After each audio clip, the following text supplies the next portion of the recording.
Welcome back to Dark Corner Studios. My name is Aiden Wolf, and today we're looking at how to get your podcast discovered. Now, this could be a really slow process for some, and as long as you're showing some growth month over month, you will notice that your growth will continue to go up, slow as it may be, glacier at times.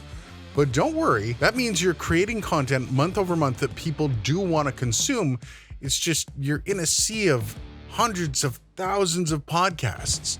Well, how do you stand out? Social media can be brutally frustrating if you try to advertise through there because, well, let's be honest, you're scrolling through your feed, you see a podcast, you probably scroll right by.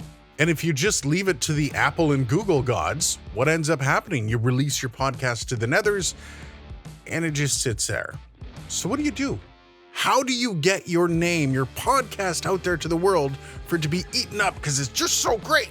Well, stick around. Let's dig in. This is Aiden Wolf.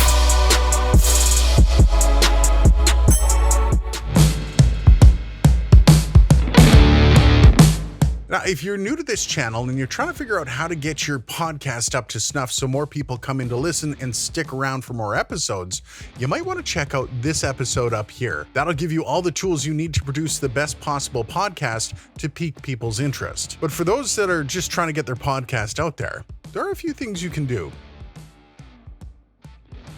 The first thing when you're trying to get your content out there is you got to realize who you're trying to throw it at. Who are you targeting? What's your demographic? Now, this might seem obvious to you, but there's a ton of people out there that have no idea who they're targeting and who their demo is. Or maybe you're just not targeting the right demo.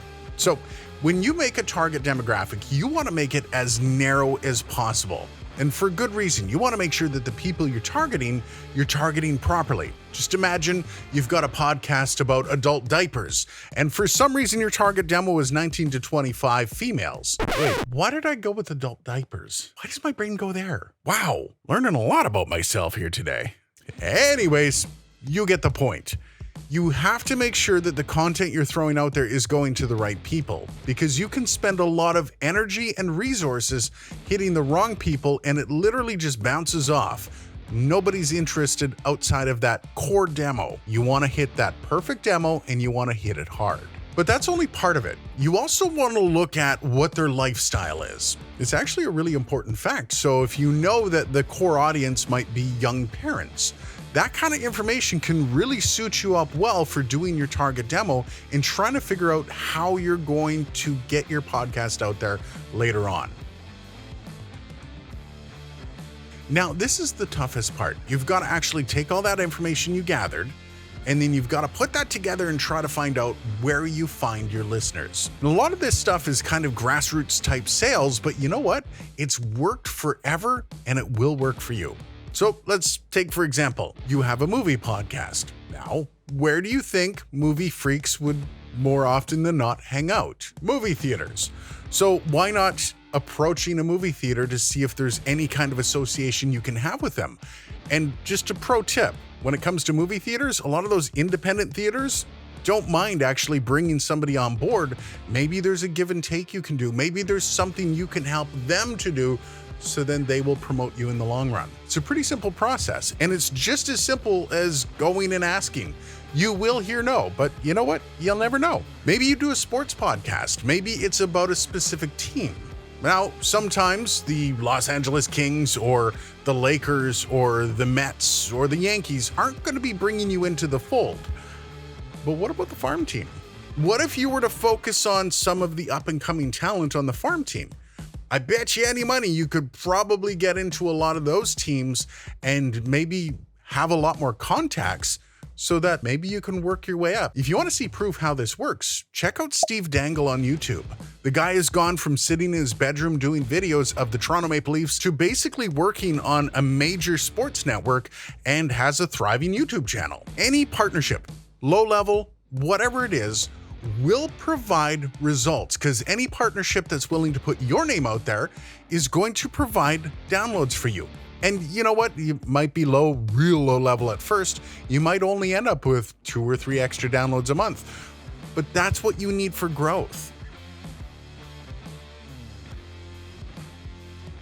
Have you ever looked at Reddit? It's one of the easiest ways to actually pinpoint exactly who you're targeting and throw some content out there. Now, you don't want to be one of those Reddit jerks that's throwing 100 things all at once, but if you find a group that perfectly fits your demo, why not? Do prepare yourself for Reddit though. If you decide that you want to post on Reddit, it can be harsh. And I guess you will get some reviews, good or bad.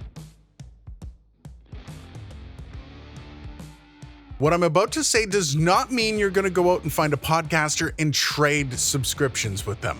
That doesn't work. Don't do that, okay? But if you find a podcaster that has a similar show to yours, why not work with them? Their fan base and your fan base are probably a little bit different. So why don't you become a special guest on their podcast, and they'll become a special guest on your podcast just for one episode. What that does is it introduces you to a whole new group of people that want to talk about the same thing that you're talking about. And even if you get 20% of their fan base and they get 20% of yours, you've got a whole bunch of listeners just sitting there waiting for you. And all it takes is possibly writing an email or two up. Most podcasters are going to be more than happy to cross promote with you. And even if they have 100 regular listeners, that's 100 more than you have, and you have a really good shot of grabbing a couple of those. One of the ways you can actually utilize YouTube and really leverage it is maybe doing up some teasers for an upcoming episode. And it might set all of your other content apart. So maybe a quick 1-minute teaser of what's coming up in this episode for Facebook or for Twitter. It just kind of separates everything else. So it's just something new that you're putting out there. And maybe, just maybe, in the whole YouTube universe, if you do it properly, it might actually garner some interest from people on YouTube. If you have a solo podcast, this is particularly important. Let's say you're a true crime storyteller. There are tons of really successful YouTube channels that have basically taken the podcast, turned it into a video element, and it's done really, really well. I can just put a couple up here just to show you. It's a great idea to try to blend the two together, but you gotta remember, you gotta do it right. Take a look at what some of the other people are doing on YouTube in your genre, how you're doing your podcast. Maybe don't copy them verbatim, but take a look at how they're doing it and maybe work on that, maybe expand on it, maybe do something a little differently, but close to the same ballpark. But don't discount YouTube, because you might get just as many listeners from people that have watched your videos as you might have gotten from your friends list. Just imagine if your favorite podcaster had a YouTube channel. You would watch it, right? Well, what if your favorite YouTuber had a podcast?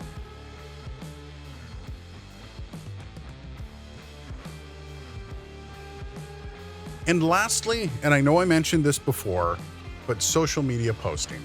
And I know it can be so frustrating to do this, but you need to stay consistent with your social media, almost to the point that your posting for your podcast overtakes your personal posting. And maybe you're like me and you hate posting to social media. I'm not a big fan, but I understand the necessity of it.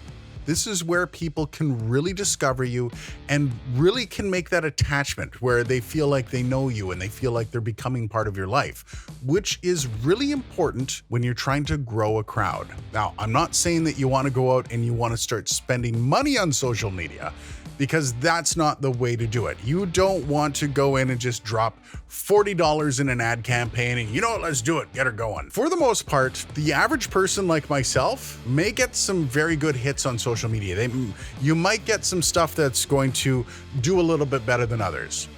But if you really are serious about social media and your interaction, go find a professional. There are people that are actual social media experts that can get you started in the right direction. This is the only tip that costs money, but you know what? We go out, we spend all this money on all of our equipment, but then we cringe up at the very idea of spending it on content awareness. Spending a couple dollars, much like on your microphone or on your mixer or on your interface, will really help in the long run. I know you don't think so, but social media is going to be the place where you bring in the most awareness about your content. Thanks for watching. If you made it this far, you probably liked the video, so hit like, get subscribed, And you definitely want to stick around. We got a lot more content coming, especially along these lines. So thanks for watching, and I'll see you in the next video.